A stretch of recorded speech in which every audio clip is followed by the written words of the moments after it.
Hi everyone, it's Christy from Green Eyed Tarot. Today I'm here to film 54321 Tarot, which is a tag that was started by Kelly Bear. So I will definitely link her channel and the original video in the description box below. So this tag has been going around and lots of people in TarotTube have been doing it. So it's been really fun to see everyone's videos. It's a really fun tag. And I was tagged by Carrie at Carrie's Mystical Musing. So I will definitely also link her video in the description box below so you can check those out. So basically the premise is we're going to talk about 5 tarot decks, 4 tarot books, 3 tarot spreads, 2 tarot practices or any sort of tools that you use within your tarot practice, and then 1 card that you're looking to embody or that you are embodying or trying to embody right now. So those are the prompts for the tag. So I'm going to go ahead and flip my camera around so that we can get started with 54321 Tarot. Hi everyone again. Okay, so I've turned the camera around so that we can get started with this 54321 Tarot tag. So 5 is for 5 tarot decks. So I know there's really no rules for these tags, but basically I did stick to tarot, so I chose 5 tarot decks. I know we could have pulled in Oracle or Lenormand or, basically any type of divination cards that people use, but I stuck to tarot just because I felt like it would be too confusing for me to start pulling Oracle. So I picked 5 decks. They're not really similar. I didn't pick 5 animal decks or keep them in a theme or anything like that. Basically, these are just 5 decks that have had a profound influence on me. I have a connection to these decks for different reasons. They kind of serve different purposes for me within my tarot practice. So I just sort of picked a very eclectic mix of decks. They're not necessarily my 5 favorites or my top, 5, because I find that way too hard to do because I use tarot decks for so many different reasons, and like I said, some of them resonate with me more than others at certain times of year or just for certain types of readings. So I just sort of picked an eclectic mix of 5 tarot decks that really resonate with me. So let's just get right into it. So first up, we have no stranger to my channel, the Terra Volatile. I definitely have featured this deck on my channel before. It is one that I absolutely fell in love with when I received it. I didn't think I was going to connect to this deck as much as I did, or in the way that I did. So it's very steeped in symbolism and the esoteric and the occult. So its very name sort of gives a hint to the energy that's going to come off of this. So that Terra Volatile, so that grounded earth in terra, that earth, and that volatile and sort of that alchemical sort of chaos magic type of way. So it definitely, packs a punch, but it's very endearing. I didn't think I was going to, like I said, connect the way I did. I love this card. I think I talked about this card in another video about just he's shit-faced drunk. He's completely hammered. Look at this. He's hammered. And so there are things in here that they strike me as funny. They make me feel a lot of things, which I think is a great sign when you pick up a tarot deck and they just make you feel lots of different emotions. And so I was using this deck a lot for ancestor work, especially when I started diving into my genealogical studies again about my family.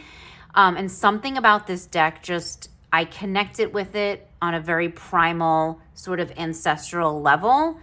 I don't exactly know why. I can't really pinpoint it. Sometimes it's just a feeling you get. So, but yeah, this deck is amazing. I know the big hardcover guidebook just came out. I do not have that just because the shipping on it is a lot. And I really didn't feel like I needed it because of the way I connected with this deck and the way I've been working with it. It's not something I feel I need right now. It looks gorgeous, and I'm so happy for those that did get it, and they're getting so much out of it. So maybe someday I'll have it, but for right now, I think Like I said, the way I connect with this deck and work with it is enough. I don't need the guidebook, really to give me any more insight into the deck. I'm getting a lot just from working with it. So hopefully that makes sense. But it's just a gorgeous, like I said, it's gorgeous. It's it just has such a unique aesthetic, I think, and a unique voice in some ways. So it's just, yeah. The cardstock is amazing. It's like this linen cardstock. It's just an all-around amazing tool to work with, and it has really enriched my tarot practice. I think when I got it, I swear when I got it, I didn't stop using it for like a good 3 weeks straight. I just continued using it for everything. I definitely neglected the rest of my decks when I got this, and I keep pulling it out. So that's the Terra Volatile. Which I believe pre-orders are open, I think. I feel like there's pre-orders again for this deck available. And like I said, the big, like, nice hardcover, like 500-page guidebook is available as well for anyone who's interested. So that's the Terra Volatile. So next up, we have this beauty, the Revival Art Tarot. This is the 2nd edition. So I recently, I say recently, it was probably a few months ago, got this deck after just knowing about it, obviously, for a long time. These are the backs. So I, was aware of this deck, and this is by Taroko Studio, but I just never felt the need to get it. Like, something always held me back. I was like, I'm not, I don't know if I'm really into like fine art decks. And then I got the Terra Volatile, and I sort of fell in love with it. And it has that sort of high art to me type of vibe. But this is art, these are existing artworks that were put into the tarot. And it's just one of the most beautiful, aesthetically beautiful decks I've ever had. It might be one of the most beautiful I have in my collection. Just the way that the coloring, the artwork, the way that it was placed into this card form, it's just absolutely stunning. The cardstock, they're bigger cards, so really they're like little mini works of art, like right in your hand, because they're a larger size, so they're bigger than standard tarot size. They're a matte, like this beautiful matte cardstock. Just, this is definitely one of those that's very, it seems like it's very superficial, like surface level, but so in a way, yes, like there's a lot about this that is aesthetics for me, but it's a beautiful experience pulling this deck out and doing readings with it. It's just like stepping into this artwork, stepping into this world. This is another one that I use for ancestor work. It's like the other side of my family. It's hard to describe. So the different branches, right, of your family, I feel like I've identified different decks that connect me or feel like they connect me to different branches of my family tree. So, so just, there's so much in here that I feel connects me to that energy. In addition to it just being gorgeous, in addition to it just being a absolutely stunning deck. And like I said, it's like having like these works of art just right in your hand. Look at the star. Look, oh my God. I just love like I said, the colors, the way the matte cardstock brings out the colors in this deck. It's just amazing. I'm so glad that I finally brought it in. And I think that this is going to be the sort of fine art, high art, deck for me. I don't know that I need another deck. Because this is just, it does everything for me. It ticks so many boxes when it comes to a tarot deck. It's absolutely gorgeous. So, look at the Hermit. And there's so many things that come out. Like it's so inspiring of creativity, this deck for me too. Like just I don't know, it just brings out something in me. I think of like a lot of the artwork makes me think of like literature or just things I've read in books and like movies and like characters like that I've come to know.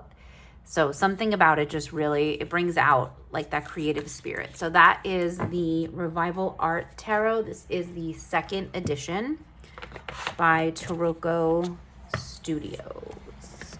And it is just magnificent. Okay, so next up I have this wonderful deck here, the Magical Nature Tarot. So this deck is really something special. Not only for the way it was created, these are the backs, it was created using plants and herbs and essential oils and just all natural materials. So the artwork, not only was the artwork created using natural materials, but the cardstock is an eco herbage cardstock. So it also contains plant fibers and herbs, so things from the earth. So it is just a really special deck all around. It is beautiful. The cardstock is some of the most amazing cardstock I've ever had in a tarot deck. It's quickly become my favorite. It is so easy to shuffle. It is such a dream. But I think it's the intention that went into this deck that really makes this deck so special. And it's now become such a grounding and gentle deck. Like when I need to feel grounded and connected to the earth's energy and just feel like I'm brought back down to earth, I need to be grounded in reality. And this is the deck that I reach for, because it's very gentle, but it's also very clear. It's a very clear reader. And it's just, but it something about the knowing how the deck was created and knowing what's in the card, like physically in the cards themselves, really connects me to that earth energy. It's such a grounding feeling. It's hard to explain, but like I said, there's so much about this deck that's special in that way. So this is the Magical Nature Tarot. It's by the Sync Spirit Collective. I will definitely try to link in the description box the creators, because unfortunately I can't remember the creators' individual names right now, but they are a collective. I believe they're out of Massachusetts, if I remember correctly. But yeah, it's such a gentle and loving sort of energy, and I love like the renaming ancestor. It's really just a beautiful grounding deck. And it's played like that special part, in my tarot practice and in my spiritual practice as well. And it's just gorgeous. And like I said, the cardstock is amazing. Mentor of Cups. It makes me feel like a guiding hand, like a gentle guiding hand, who tells you the truth, and like tells you not what you need to hear, what you want to hear, but like what you need to hear, but in a very gentle and grounding and loving way. So that is the Magical Nature Tarot, and it is by the Sync Spirit Collective. And it's an amazing deck. I don't see a lot of it on TarotTube, and I'm really surprised just because it's such a special deck. So, next up is, let's see, number 4 is the Dream Keepers Tarot. This deck is super special to me. This deck is really everything that I had envisioned a sort of a sacred feminine, type of deck, embodying like that archetype of the sacred feminine should be. And it's not often, when you look at the artwork, it's not often that you would say, oh, this is something that I feel like is really connected to the sacred feminine. But it definitely is. That's what it is for me. So this deck was created by Liz Houston, and I connect to this deck. Number one, the artwork drew me in. It was so eccentric and like so different that it definitely drew me in. But then what sort of sealed the deal for me is the guidebook. And I'm going to talk about the guidebook in a little bit, but really what sealed the deal for me is that guidebook. Because it is masterfully written. It is so insightful. And just the fact that Liz Houston spent so long, I think it was something like 12 years creating the artwork for this deck. This is a labor of love, and it's reflecting her journey, and I just connect so much with that. Oh my God, it's my favorite card. One of my favorite cards in the deck is the Hierophant. So the Dream Keepers Tarot, it has provided me such a different and eye-opening connection to the sacred feminine, the divine feminine. I work with goddess energy in my spiritual practice. It's something that is a big part of who I am and what I've studied over the course of my life in my search for what my spirituality means. And so this deck just means a lot to me in respect to that sacred feminine, divine feminine, and what that means, and everything that this deck embodies connects me to that and helps me to be more in tune with that energy, if that makes sense. But it's an amazing deck. I did a deep dive of the major arcana because I was just so enthralled by this deck and the guidebook. So I did a deep dive of it. I'm definitely committed to doing the minor arcana as soon as I get some time, because this deck needs that devotion. It's sort of that pathway to devotion, and I feel like it needs a reverence. There's a reverence there that needs to be had. So, but this is the Dream Keepers Tarot by Liz Houston. It is a US Games deck, so pretty readily available because it's mass market. Okay, so number 5. I feel like I need to speed this up a little because I'm talking so much. But number 5 is really no surprise to anyone who's watched any of my videos, I'm sure, or has remembered, but it is the Tarot of the Hidden Realm. So this is, one of those decks, the deck I know like a lot of people don't consider soul decks or things like that, but this is one of those that's really, really my soul deck.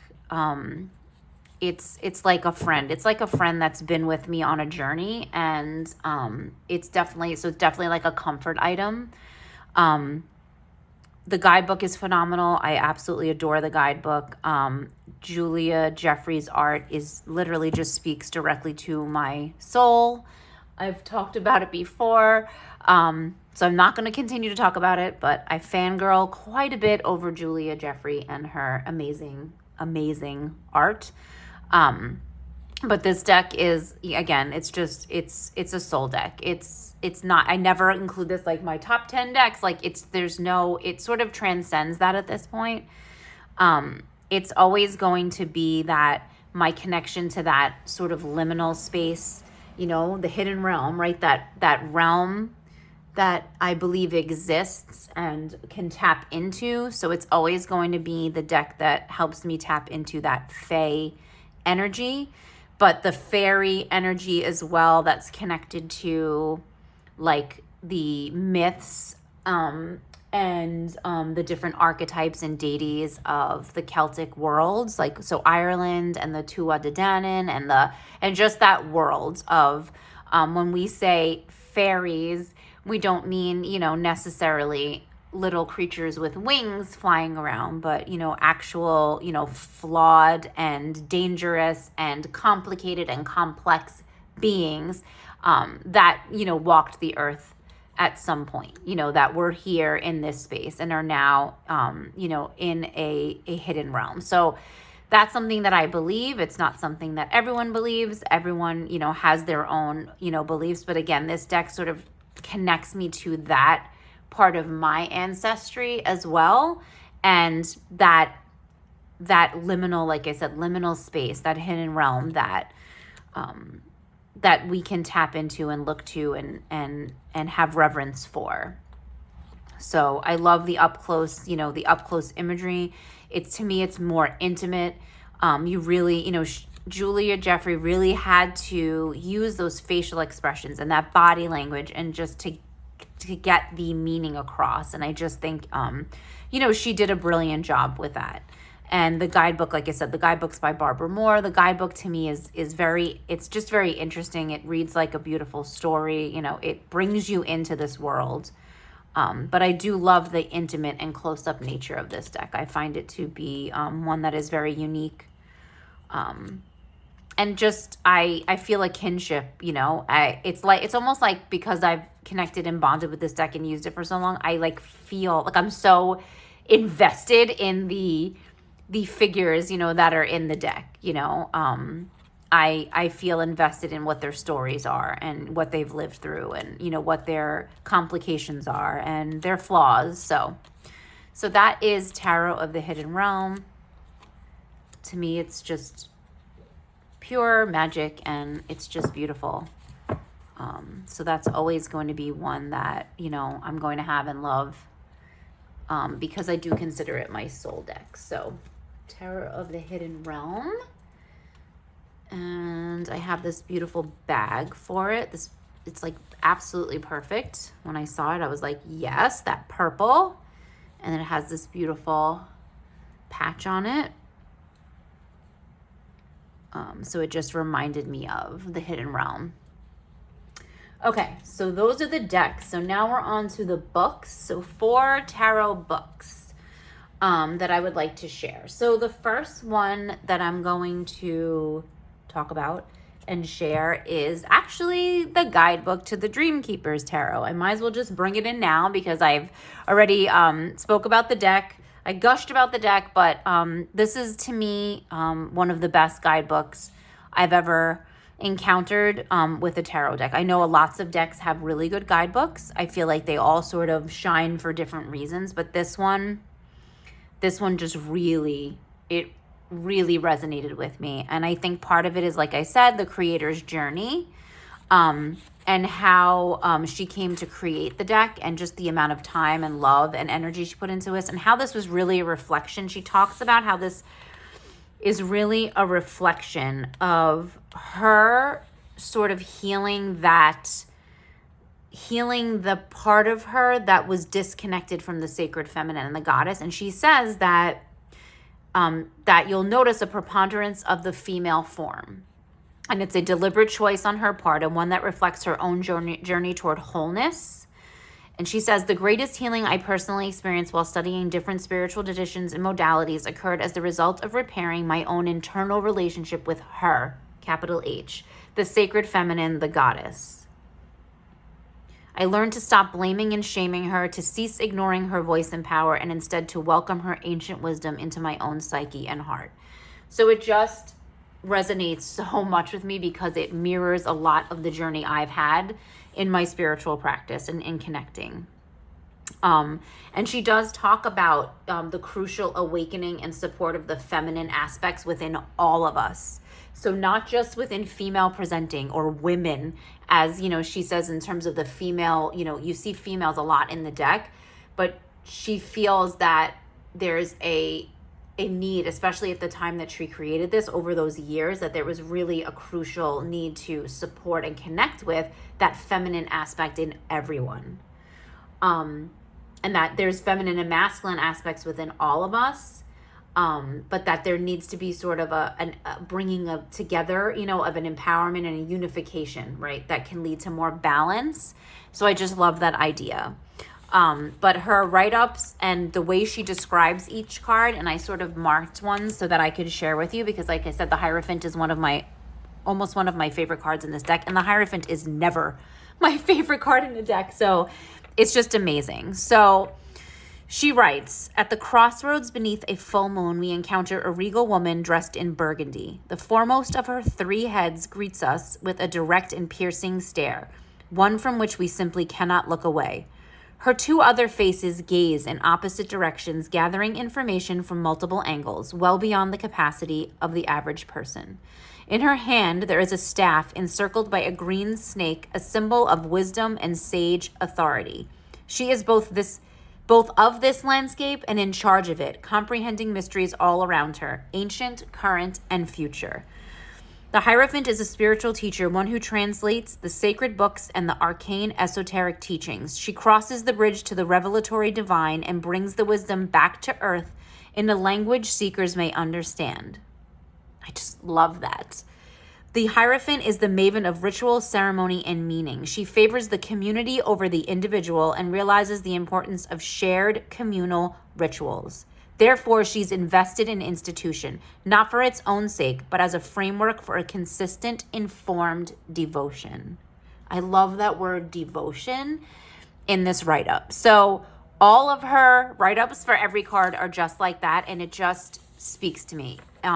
Just everything that she talks about, the symbolism in the card, and just the way she brings those meanings across, or they just resonate with me. And she gives you a divinatory message. Like, there's so much in this guidebook. So there's the write-up with the symbols and like her thoughts, and then she gives you like the message and then keywords for the upright and reversed. I just think it's just chock full of so much goodness. It's so good, and it's just so revelatory what she says. It makes me see the cards in such a different manner, and then when you connect it to the artwork in the cards, it's mind-blowing, at least for me. So I just love her messages. In the divinatory message for the Hierophant, she says she may be encouraging you to answer the difficult questions of what you believe right now and why. So really like leaning into that, like how your beliefs can change, you know, and just how they can so evolve over time and transform, and you sort of pull pieces in and it all becomes like entwined into this weaving of, you know, what you believe about, you know, spirituality and institutions and like faith, you know, and traditions. And I just love the bringing in of devotion into that. So this is an amazing guidebook. I could go on and on and on about this, but I will definitely link in the cards my deep dive of the major arcana, because it's just such an incredible deck. And the guidebook is just, I read it in one sitting, cover to cover. I've read it a few times, but I read it all at once as soon as I got the deck because I was just enthralled by it. So that's the first book. So the next book that I want to talk about, so let's see. I have 5, right? I only have 4. I only have 4. Oh my gosh, this is going to be so hard. Okay. So the next book I want to talk about that has been a big part of my practice over the last year and a half is this tarot and psychology book, Spectrums of Possibility. So this book is written by a PhD. It's written by a psychiatrist and a psychologist. He's done a lot of like work with psychoanalysis. So a lot of it, some of it is very, I will say, very technical and very geared towards psychotherapy. Which is fascinating, but some of it can get a little technical. But the pieces that stood out, the pieces that I did pull out of it were just absolutely amazing.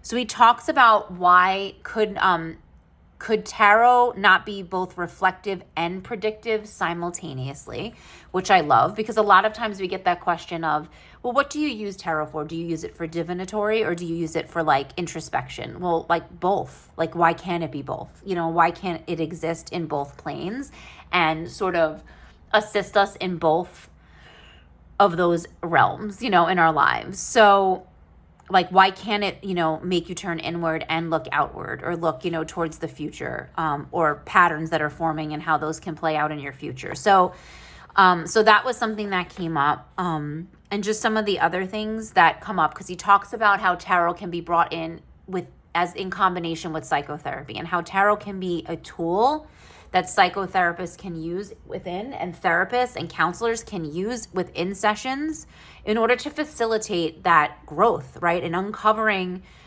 things that may be difficult, you know, or just things that need to be worked through. So he says, tarot captures the heartbeat of experience, the deck of human possibility, immediately relevant to helping professionals who deal with heartbeat of experience daily. So those helping professionals being counselors and therapists and social workers, that this is a tool that can be of great service to them. He talks about the tarot being an oracle for creating awareness and gaining insight into particular symptoms, problems, or questions. So these are just some of the highlighted pieces, just so that you can get an idea of what's covered. He talks about tarot evolving, you know, into the 21st century, and that it has to be relevant and accessible and meaningful to the changing contours of people's lives. So I think that that's key too. Like, it has to be something that's going to be meaningful, which I think so much of the tarot is meaningful because it is based on that, you know, human experience. He talks about psychology is intrinsic in both the structure and method of tarot itself, which I wholeheartedly agree with. It's why I was so interested in this book to begin with, just because of the, I'm so interested in how the tarot sort of contains lots of psychological themes within it, you know, throughout. So it says, tarot cards, through their imagistic power, often aid in suspending, preserving visual representations of past experience, regardless of current or transient emotional states, which I think is key for, you know, sometimes we have to dip into the past. It's things that we have to look at. So it's just a fascinating book. There's a lot that I've pulled out in here. There's so much that I highlighted and notes that I've made on this because there's so much really great information in here. I will say the first half of the book is definitely more helpful than the second half. The second half becomes very technical, and we get into a lot of the psychotherapy aspects of it, but still very helpful. Like, if you're someone who's in that field and you use tarot, it's an amazing resource. So Tarot and Psychology, Dr. Arthur Rosengarten, PhD. It's an amazing book if that's something that you think you'd be interested in. So book number 3 that has become this wonderful part of my tarot practice recently. I got it a while ago, but I just kind of started using it. And that's the Tarot Almanac, a seasonal guide to divining with your cards, Bess Matassa. So this is a gorgeous hardbound book. It has this very surprising purple matte edging. I was like, that is such a strange choice, but it's really beautiful. It works. But this book is exactly sort of what it sounds. It's a seasonal guide, so month by month guide to working with the tarot cards. It's an amazing book in terms of the way it's laid out and the amount of information it gives you to work with every month. So the author talks about how to use it and talks about how the month is split up, which is really interesting because we start with the major arcana for that time period. And so like weeks 1 and 2 are devoted to the majors, and then weeks 2 and 3 are the minors. And then as we close out the month, we look towards the court cards, and the author pulls in astrology. So there's a lot of elemental and astrological associations, but it's presented in a very understandable way in small, digestible chunks, which I find to be helpful for me. I know a lot of people are doing the deck and walk, and I did start out with every intention of continuing with that, and it's just not something that resonated with me. I have my birth chart. I use astrology in my tarot practice. I use it in my spiritual practice. I am connected very much to my rising sign, to the placements in my chart. So I understand that about myself, but I don't have like that need to dig so deep, like the transits and just how those are affecting like the collective. I don't get into astrology. I definitely use it, but I need small digestible chunks, and this book provides that. So just kind of showing the way it's laid out. Obviously today is October 1st when I'm filming this video. So we are in October now, and I've gone through October's. I've read the beginning, the introduction to what October, and so the author talks about in the stars, in the cards, in your life, and then there's like a nice breakdown. So the zodiac sign is Libra, the element is air, it's a cardinal sign. She talks about how those cardinal and fixed and mutable signs, sort of what energy those bring in, which is very nice. Like I said, small digestible chunks. So then we have the major arcana debut. So she talks about the major arcana cards, and then there are some prompts, so journal prompts. So this is excellent for if you have a journal, you could do it right in here. I'm definitely not writing in this book. I have a thing about that. I'm getting better, but I have a tarot journal, so just doing it in there. So then we have the second major arcana card and more prompts. And then we have, the author always gives the different, in terms of the astrology, the polarity. So she talks about the 6 pairs in the zodiac, the opposites, right? And how those energies work together. So there's that. And then we have the minors. So she talks about the minors. She has tarot to-dos. Write out a list of the 20 questions that are most meaningful to you right now. So she has lots of tarot to-dos in here related to the minor arcana. Then we get to the court cards as we start to close out the month. And then she offers usually a spread. So these are amazing. I was reading through the ones for October. So we have, here she's having you group the cards. So consciously select 3 cards from the deck that you absolutely want to feel in your life. These might be energies you've already started to experience, or they could be dream queen cards that you're craving deeply, but fear will never materialize. So you're intentionally selecting cards, or consciously. Now, second, you're pulling blind cards from the deck.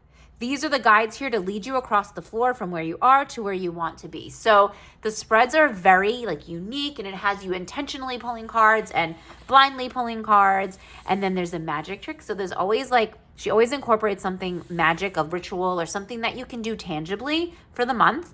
Then she gives you tarot scopes for every sign. Amazing. And then a little prompt as you leave. So I love that there's a sort of she sort of ushers out that month and tells you another prompt. Now gather your October and November cards into 2 separate piles and pluck a pile from each pack. Hold up October's card to hold fast to your highest hopes, and use November's friend to courageously face a more primal part of you. So basically the idea is that you're using a different deck for each month. You don't have to, but that prompt is basically directing you to go to your October deck and your November deck, or one of those decks that you used in the month, and pick cards. So it is I'm really enjoying it. It's going to be, this is part of my commitment to use this tarot almanac. This is going to guide a lot of my practice, for the month, a lot of my journaling I do. It's an amazing book. I'm super excited about it. So that's the tarot almanac. It's gorgeous too. It's a gorgeously produced book. So for the last book, I feel like I'm losing okay, we're on number 4, right? Oh my gosh, I need to speed this up. This video is going to be forever. So the last book I want to share is an actual tarot book, a book about the tarot. And it's absolutely amazing, and it has resonated with me so much. It has become one of my favorite books about the tarot, and it's this book right here called Wild Card, Let the Tarot Tell Your Story. It's by Jen Cowney and Fiona Lensfeld. So this book is, again, like I said, a book about tarot, which we know there are lots of books about tarot. I love 78 Degrees of Wisdom. I think it's an amazing book. It was a pivotal book in me learning tarot and understanding tarot. But sometimes it's not a great book for beginners, right? We don't always recommend that book, and there's a lot of criticisms about, certain things in that book, and it can be a bit much, I think, for people who are a little overwhelmed. Now, I've been reading tarot for many years, but I'm always learning, and I always love different people's interpretations. But this book just really resonated with me, not only because of the author's insights and the way they explain the cards, but because they use pop culture references, literature, movies, songs, just stories and quotes from lots of different places to help explain the cards. And I love the connections they make. And as you can see, I have annotated this book. When I truly fall in love with a book, this is typically what I tend to do. So it's just an amazing tarot book. I would say for beginners, for anyone who reads tarot, who's interested in tarot, it's really insightful and just provides a wonderful in-depth look at each card. And one of the things that I absolutely love about this book is that they start with the minor arcana, which I think is really important. And the way they describe how the minor, like how just the very name minor makes it sound like it's really not that important. But, and then how, you think you should just jump right into the majors. But they talk, the authors talk about that there's so much in the minor cards, and that there's so much goodness and richness, and the fact that there's 56 of those, you know what I mean? That they're going to provide you so much insight. So I love that they start with the minors. That's one of the things I really loved about this book. But just amazing, like I said, amazing descriptions of the cards. There's so many that I've flagged. I feel like trying to pick just one or like one insight out of here is going to be difficult for me. I'm trying to figure out like one that I can pull that would be, how about the Five of Swords? I think I love the way they describe the Five of Swords. So they have an image of like traditional sort of Rider-Waite-Smith. They're black and white images. It's nothing fancy. That's really not important. It's the meat of this. That's the most important thing about this book. So they give keywords, and then they talk, about the traditional interpretations, like what you might see in a traditional Rider-Waite. But I love when they talk about the Five of Swords. They talk about it's not so much about the conflict, but the actual concept of disagreement, which I found really interesting. And just the way they talk about how you'll see this type of energy in the Knight of Swords again, this sort of argumentative, like sort of energy, and that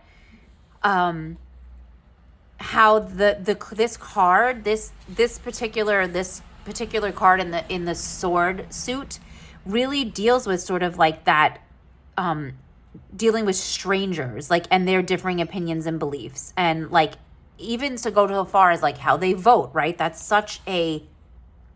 voting is such like who you vote for, right? And politics, that is such, it's just such a cantankerous and can be such a triggering and very like, it can cause so much anguish and conflict with people you don't even know, right? So they talk a lot about how almost like how you handle yourself with people you disagree with, but it's not people in your life that you know, right? It could be strangers, it could be social media, right? It could be how many of us interact with so many people like online that we don't know in real life, and we really have to sort of come to terms with that concept of disagreement and how we're handling it. So it talks about, that there are two sides to every argument. And that this card doesn't just raise questions about how you behave towards people you disagree with, but it also invites you to examine how others have behaved towards you. Like if you've been sort of on the end, that pointy end, they talk about the swords, right? Pointy end of someone's like conversational sword. So I love that sort of imagery, right? Of being at the pointy end of someone's conversational sword, right? This is the sword suit, the Five of Swords. Or perhaps you're being attacked more profoundly and painfully, like an ideology, that's attacking you and you feel it very personally. So I love sort of the way of looking at the Five of Swords in such a more of a broad view. So they also include questions to ask when you see this card. So I always love that because that's good for journal prompts. Anything that's questioning you, and maybe you pull another card, like these questions, you follow these questions and you pull another card to sort of get answers to those questions. So it's a really great tarot book. I don't know how else to describe it. It's just so relatable and so it really makes you look at the cards in different perspectives. And the fact that they pull in those quotes from books and just from magazine articles and from things people have said and from songs and from movies and movie characters, it just feels very now and modern without losing sort of the essence and the historical, meanings of the cards as well. They do a great job of combining both of those things, I think. And I like the fact that, they give you like the sibling cards. So like the cards based on their elements. and what which like cards in the major arcana go connect with each, which element and which suits. It's just, like I said, it's a really great tarot guide. They also have like cheat sheets in the back, so little like charts with the cards and the majors, which is amazing. They have deck suggestions. They have additional resources for other books you can go to, actual like brick and mortar stores you can go visit. I believe these creators are from Great Britain.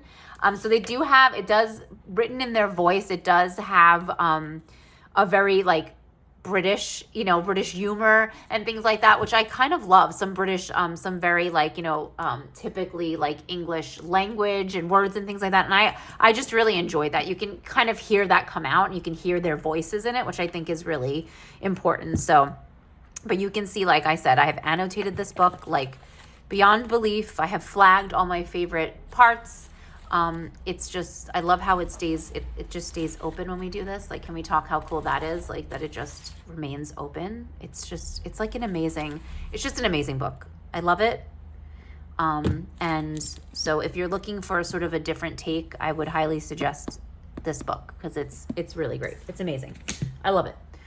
Okay, so books. Now what are we up to? Oh my gosh, spreads. So now I'm going to, okay, so 3 tarot spreads. So tarot spreads that I have, that I use.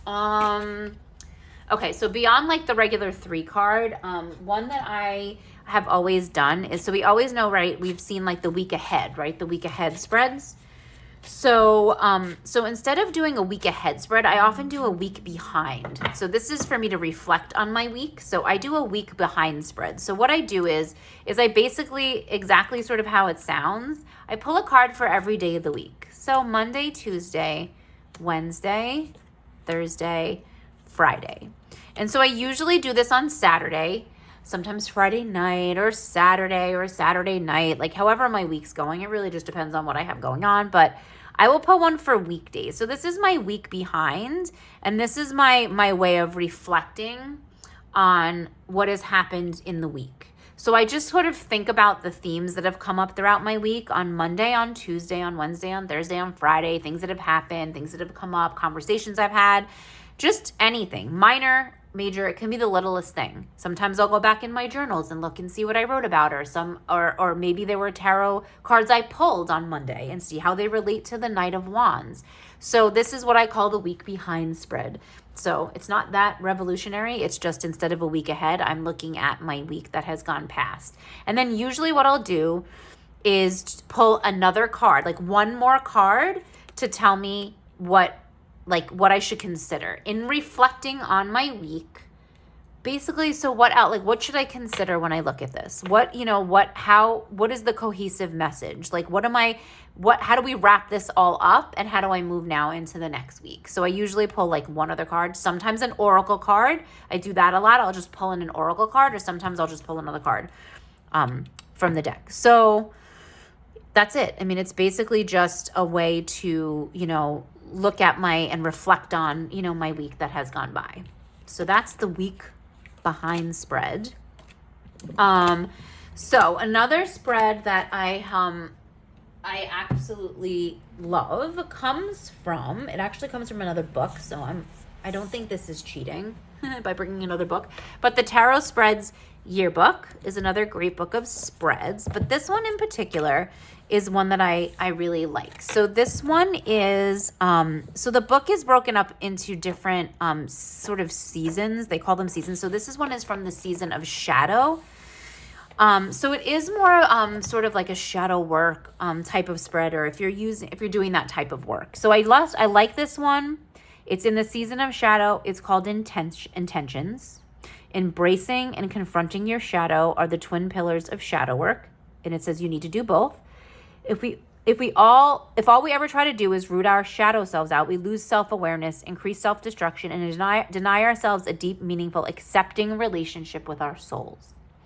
So basically, this spread is about embracing our shadow and sort of keeping the shadows in check while embracing them and acknowledging them, and making a care plan for how we're going to move through, right? We're going to work through this. We have to work through it. We have to have a connection to these shadows and understand that they're part of us. They make us who we are. And that regardless if they are affecting us in a negative way or a positive way, or if they're toxic in any way, a toxic trait or pattern, we have to honor them and respect it for what it is, and have a plan to move forward. So it's 3 cards. So it is a 3-card spread, but the questions are how I can embrace my shadow this season, how I can challenge my shadow this season, and how to take care of myself while I work through the season of shadow. So for October, as we're moving into, right, the more dark part of the year, at least in the northern hemisphere, I'm moving towards the darkness. I'm moving toward more of that introspection and shadowy sort of work, digging into the shadows is what I'm going to be doing. So I thought this is really appropriate. This is just it can be used at any time of year, but I feel like for right now, for me, it's resonating a lot, and I just wanted to share it. It's one of the spreads that I really like in this book. It's one that I've done more than once. I certainly haven't been through this entire book, but this was one that I gravitated towards, so I definitely wanted to share that. So the other spread that I'm going to share is, of course, from the Tarot of the Hidden Realm, being that it is my soul deck. This is one that I have become quite fond of, and I'm going to read it because I always get it wrong, because it has like quite a few steps, so I don't want to get this wrong, and I feel like if I just explain it, it's definitely going to be wrong. So they call it the all-around advice spread. So it doesn't really have like a cool name. I feel like I could come up with probably a better name than that. But it's just amazing, and I love the way it's laid out. So you're going to separate your deck into 6 small piles. So you're going to have the major arcana, the court cards, the pentacles, wands, swords, and cups. So you're going to make 6 piles with those and just divide your deck. So you're dividing your deck up into sections. You're going to shuffle each small pile and lay down 1 card from each, and you're going to lay it like this. So you're going to put the major arcana card here. The court card's going to be in the middle of this circle, and then you're going to have your wands, your swords, your cups, and your pentacles. So the court card, this represents you in this situation. In this card, you will see what aspect of you is most present and reacting to what is happening. The major arcana, this card represents the lesson that's woven into this situation. The wands is going to represent something you can do to help the situation. The swords represents something you can say or communicate to help the situation. The cups represents a feeling to encourage or express that will help the situation. And the pentacles represents something you can create or give that will help the situation. So I absolutely love this spread. It is one that I have done over the years with any deck. Obviously, it doesn't have to be with Tarot of the Hidden Realm. I've done it with that deck, of course, but you don't have to. This is something that can be done with any deck. But I love splitting the deck into any spreads that like split the deck in cool ways, or like, the spreads that like those prompts that find the Fool, and like the card that's in front of it is, what's holding you back on your journey, and the cards in front of it is like what you can, look forward to, on your journey. So I like spreads and prompts and things that make you cut the deck in creative and different ways. So I do love this. Like I said, I like the fact that it's pulling a major, it's pulling a court card, and all of them represent something. And then I pull an oracle card to sort of tie it all together, right? To try to like give me more clarification on what the messages I'm getting. So I love this. So it's considered an all-around advice spread. So I get why it's called that. I kind of like think of it as sort of like a guardians type spread, like your elemental guardians, or like your tarot guardians. So taking a guardian from each suit, you know what I mean? And then a guardian from the courts, to represent yourself, and a major card, an archetype to really, just as a guardian. So I kind of like to think of it as a guardian, maybe guardians from the Hidden Realm, if we're using the Hidden Realm deck.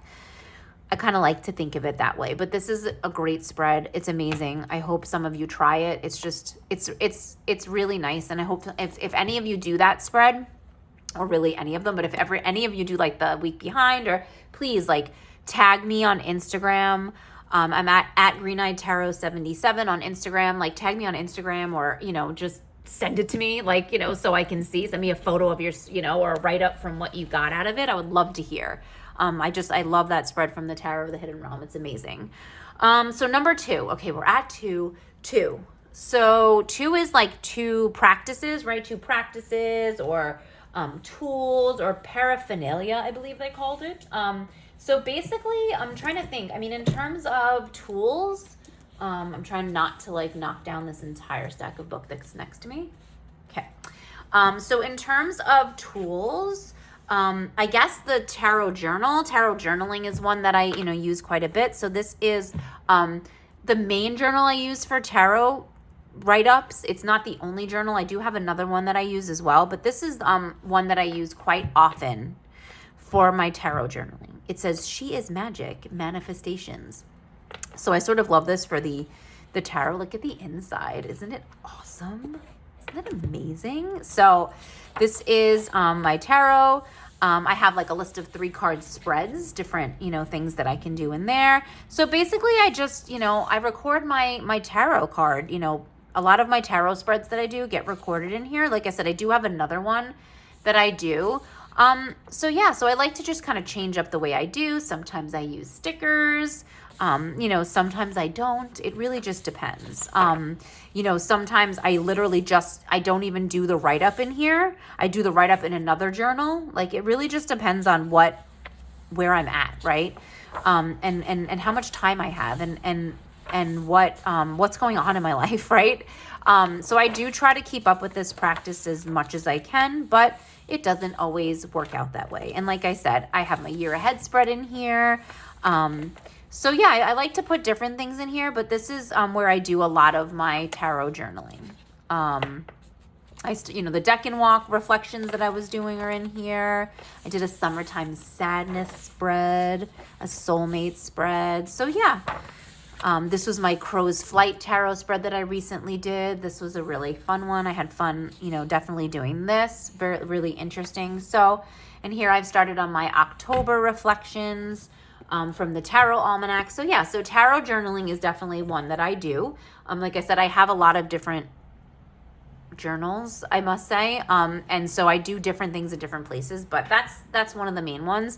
The other practice or tool or paraphernalia, I guess, that I tend to do is I do use crystals within my practice, but I also use like a card stand to put like a card up.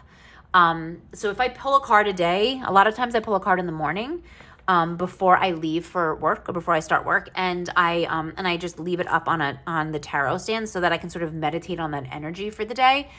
So like, let me see if I can so if you can see here, you see there's like I almost make it like an altar. So this is from the Morrigan Oracle deck.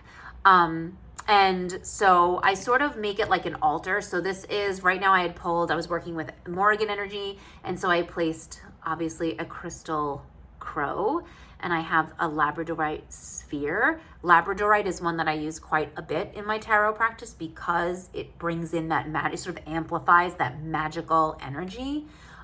It's such a magical stone and manifesting stone. And so I use that a lot in my tarot practice. So labradorite is one of my favorite stones. And like I said, this is a labradorite sphere, which is beautiful. So that sits there. So I tend to display, like I said, a card, an oracle card, a tarot card in a stand like this.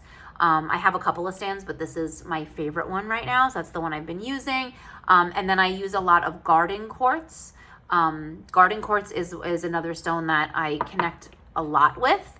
When I do things like spreads like into the dark wood type of spreads, any kind of spreads, tarot work that I'm doing with like journeying into like the forest or the hidden realm, I tend to pull in garden quartz because it's just so beautiful and it has sort of a world inside of it. I wish I could get this to focus so that you can really sort of see the inside, inside the crystal. There's just sort of a world going on there. So that helps me sort of get into that liminal space as well, almost like entering into the crystal, into this crystal forest. So I love garden quartz. That's one that I connect so much with. And as well as moss agate. So I have a moss agate right here. Again, a very earthy stone, just very connecting and grounding and into that sort of forest energy. So those are the crystals I use, you know, quite a bit with tarot. So that's sort of a combination of like displaying the card and having a crystal to work with too. Okay, so we're finally at 1. Oh my gosh, this video is so long. So card I'm looking to embody. A card I am channeling right now, just a card I'm looking to embody. And it's from one of my favorite decks of all time. And that's the 6 of Blades or the 6 of Swords. So, and some of you may be thinking, like, why would you want to embody the 6 of Swords? Well, the sword suit is one that I've, you know, been becoming a lot more comfortable with. That's one that I've been connecting quite a bit with. Been trying to really dive into swords energy because it's one of those that, again, it's a very tragic, there's a lot of tragedy and heartbreak and just fear and anxiety and all these sort of not really positive or helpful words, right, associated with the sword suit, but there's so much more involved.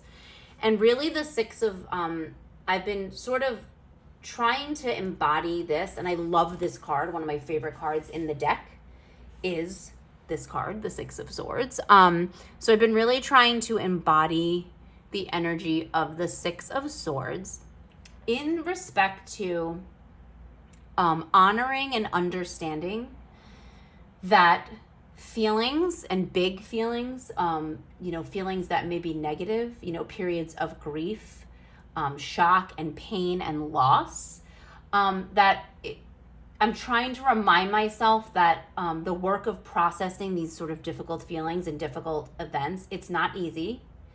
And sometimes there's regular steps we take, you know, going through that energy. And sometimes there isn't. And sometimes it takes a long time, right, to understand those feelings and to work through them.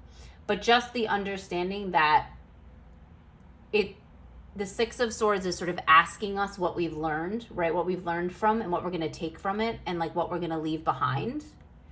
But it's sort of the journey, right? The process and not really the end product. It's not really what we're walking away from or what we're leaving behind so much as the journey to get there and how we're working and allowing ourselves to feel those feelings and how we're working through the energy of the 6 of Swords, the 6 of Blades in the Darkness of Light Tarot. But I love this card with the crows flying ahead and sort of just this endless sea, this vast, you know, sort of sea, but there's rocky rocks on the other side. And like sometimes I think of this rocky terrain in this card as like, even when you get to the other side, it doesn't mean that you're done, right? You're through it. Like for years, these feelings could come up and it's okay. And like, we've got to work through that, right? So for myself, I'm trying to embody this understanding that what I leave behind on this shore and is not necessarily going to stay there. It's not going to stay there and never come back. And when I get over here, it's not going to be like smooth sailing, like just easy going. Like we're just going to, you know, forget that it ever happened and we're just going to forget those feelings. Like they're always going to come back. And it's how we work through it and what we learn from it and what we take from it. And that journey of processing it is really important. And so within our minds, because the mind is a funny thing, and being the realm of the mind, the swords, you know, your mind can be your best friend or your worst enemy. And so how are we going to harness the power of our reality and our truth and what we know in our minds, and use that to work through this, to process all these feelings, right? Use what we know and our abilities and our intellect to process and just understand that it's the journey. It's not so much what you're leaving behind. It's the transformation and how that transformation is going to continue, and you're going to continue to change and process it. So the 6 of Swords is definitely what I'm trying to embody right now, and I'm trying to resonate with and just really sort of focusing on. And this is from the Darkness of Light Tarot. It's just one of my favorite decks, and it's the one that I use the most this time of year. So been spending a lot of time with it. Okay, So that's it. 5, 4, 3, 2, 1 tarot. That was very long and drawn out. Very chatty, but I love this tag. So thanks to Kelly Bear for even coming up with it. So many people have done it. So very successful tarot tag. So now I'm going to tag 5 other people. And it's really difficult because it seems like a lot of people have done this tag. But I would like to tag some tarot content creators on YouTube that I particularly enjoy and would love to see this video come to life on their channels. So I will be tagging Haley at Moonlit Mama. I will be tagging Neve from NiamhWitch, Allie at Toe Tarot, Mand at Mystic Mand, one of my favorite tarot creators from across the pond in Ireland, and the first tarot creator, tarot tube person I've ever followed, and that's Kelly at The Truth in Story. I would love to see Kelly at The Truth in Story do this tag because she always has so much good to say and so many insights and many powerful messages to share. So I would love Kelly at The Truth in Story. So those are my 5. I'll tag them in the description box below. Thank you for hanging in this video. I had so much fun doing it. I hope you enjoyed it. Please let me know your thoughts about the spreads and share if you do them. If you like this video and you haven't already subscribed, please hit that subscribe button. I would appreciate it so much. And I will see you in the next video. Bye.